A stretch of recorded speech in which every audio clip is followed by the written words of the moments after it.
Il-kessa xoq il-għadam fl-għid l-ewwel tas-sena ma qedx qalb bosta Maltin u turisti li marru għaċ-ċelebrazzjonijiet organizzati fil-Belt Valletta. Ċelebrazzjonijiet li l-qofol tagħhom kien fi Pjazza San George bi spettaklu ta' mużika minn bosta artisti lokali.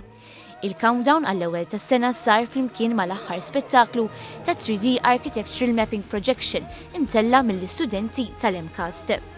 4, 3, 2, 1.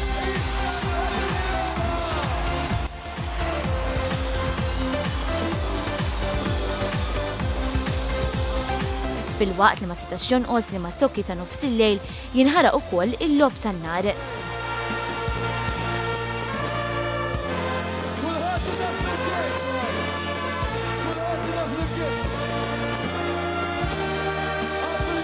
Dawn iċ-ċelebrazzjonijiet baqgħu għaddejjin sa satejn ta' filgħodu u għal min xorob u ma rridx isuq it-trasport pubbliku baqa' jopera sal-ħinijiet bikrin ta' filgħodu.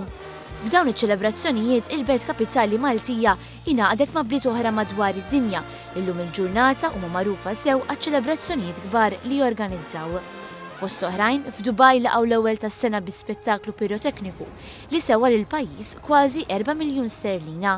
Hawnhekk intużaw kważi 480,000 murtal.